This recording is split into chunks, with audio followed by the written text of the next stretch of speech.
Assalamualaikum warahmatullahi wabarakatuh. Perkenalkan, saya Ais Rahma Gustina dari kelas 4 PBAC. Di sini saya akan menjelaskan tentang tahdidu masyakilil lughati atau mengidentifikasi masalah bahasa untuk memenuhi tugas UAS mata kuliah Ilmu Al-Lughah An-Nafsi. Nah, kita harus tahu di dalam bahasa itu ada beberapa keterampilan. Nah, dalam bahasa Arab itu ada 4 keterampilan. Yang pertama yaitu menyimak, lalu berbicara, menulis, dan membaca. Namun, dari 4 keterampilan tersebut ada yang paling penting atau yang tertinggi, yaitu pertama menyimak, yang kedua yaitu berbicara. Nah, untuk kali ini saya akan membahas masalah yang terdapat di dalam keterampilan menyimak dan berbicara. Yang pertama yaitu menyimak. Menyimak adalah latihan fokus tingkat tinggi. Karena apa? Karena kita menerima bunyi secara fisik, lalu kita pikirkan dan ingatkan. Setelah itu kita harus menafsirkan makna menjadi sebuah informasi. Lalu, masalah apa aja sih yang terdapat dari keterampilan menyimak? Yang pertama yaitu gagal makna, yaitu kita salah menafsirkan bunyi yang kita dengar. Karena apa? Karena kita kurang memahami atau kurang menambah kosakata seperti itu. Nah, yang kedua yaitu salah bunyi. Kadang ada beberapa bahasa Arab yang bunyinya itu hampir sama. Nah, saat kita mendengar, ada kalanya kita mendengar bunyi yang sama dan itu akhirnya membuat salah bunyi seperti qaf dan kaf. Nah, selanjutnya yang ketiga yaitu kecepatan. Mungkin karena audio atau bunyi asli suara sumbernya itu cepat saat membaca bahasa Arab, sehingga kita para pendengar atau yang sedang menyimak itu tidak bisa menangkap atau melampaui batas pendengaran kita seperti itu. Yaitu berbicara. Berbicara adalah sebuah proses mengubah konsep pikiran menjadi simbol bunyi supaya dapat dipahami oleh orang lain. Lalu apa aja sih masalah-masalah yang terdapat di keterampilan berbicara? Nah, masalah yang pertama yaitu hambatan psikologis atau masalah psikologis. Itu rasa takut salah, takut diejek, gugup, dan lain sebagainya.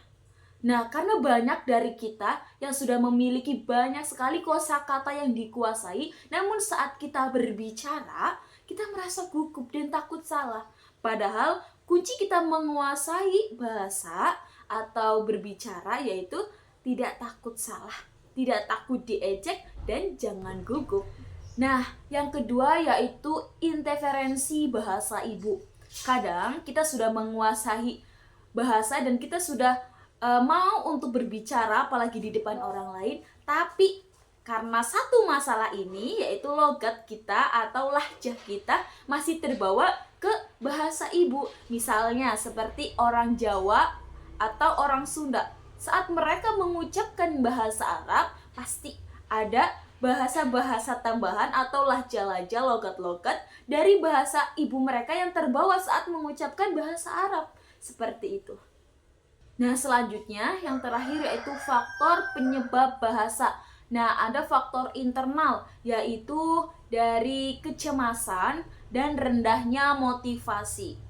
Ya. Lalu ada kondisi fisiologis yang kurang. Punten, mungkin ada dari teman-teman kita atau kita pernah melihat orang yang alat mendengar atau alat ucapnya itu kurang seperti itu. Nah, itu menjadi faktor internalnya.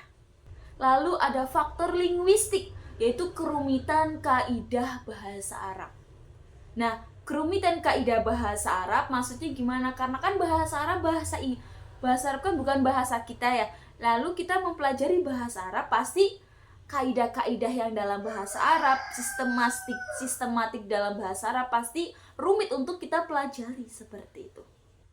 Selanjutnya ada faktor eksternal. Nah, di faktor eksternal itu mungkin metode ajar yang kurang tepat. Nah, jadi saat kita mau memulai belajar bahasa asing atau seperti bahasa Arab ya, lalu kita harus bisa memilih metode mana sih yang kita gampang atau mudah dipelajari, seperti itu. Banyak ya sekarang metode-metode untuk mempelajari bahasa asing yang mudah dipahami, seperti itu. Lalu ada lingkungan. Nah, ingat ya, kalau kita mau lancar berbicara, memahami bahasa, kita harus berani untuk berbicara langsung, praktek langsung. Namun kalau lingkungan kita tidak mendukung dan mereka masih berbicara bukan bahasa yang saat ini kita pelajari, nah itu menjadi faktor eksternal, teman-teman. Baik teman-teman, itu yang bisa saya sampaikan tentang tahdidu masyakili lughati atau identifikasi masalah bahasa. Nah, semoga kalian paham ya apa yang dimaksud masalah-masalah dalam bahasa. Mungkin cukup yang bisa saya sampaikan. Semoga bermanfaat. Wassalamualaikum warahmatullahi wabarakatuh.